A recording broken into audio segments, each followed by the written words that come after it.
Every presenter hears voices, the ones that whisper, just say yes, even when you shouldn't.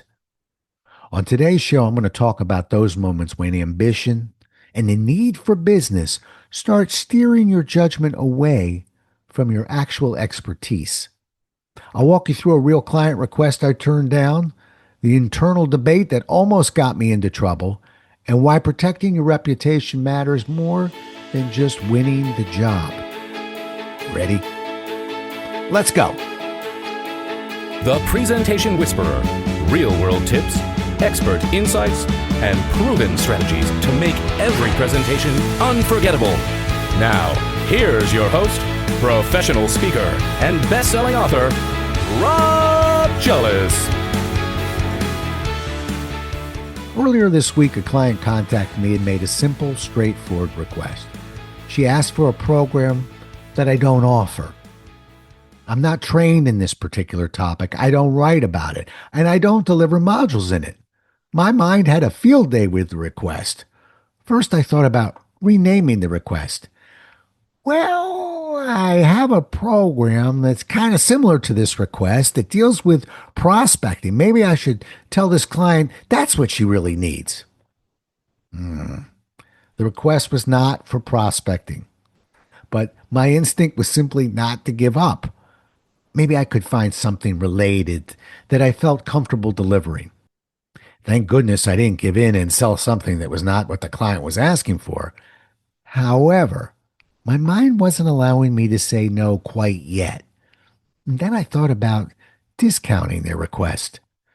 You don't really need a module like that. After all, most people know how to do what you're requesting. They don't need a module telling them what they already know.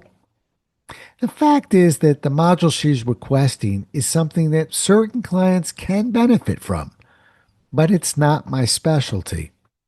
I was very glad I didn't discount their request and tell them that this was something they didn't need.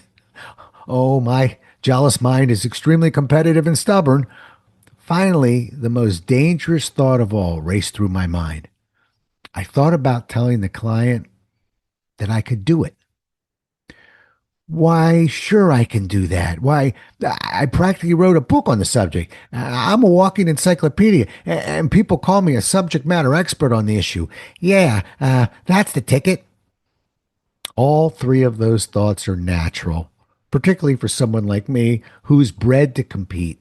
I don't like losing. I don't even like the word losing. But I also have to be aware of my competitive streak, and I have to watch out for that I can do anything attitude that can get in the way. I ended up telling the client, this is something I don't do, and I will never promise you that I can do something I'm not trained to do well. I'll tell you what I can do. I can make a few calls, and I can see if I can find the right person to do this job for you. How often are you faced with little moments of truth like this one?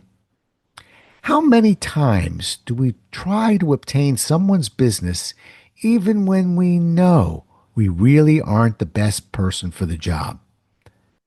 Isn't it more important to let the client know that we are valuing their confidence in our word over valuing the short-term benefit of obtaining their business?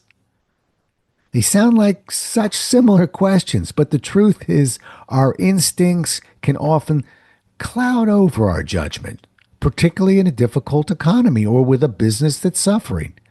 It's always interesting to notice how much tougher this issue is when we really need the business.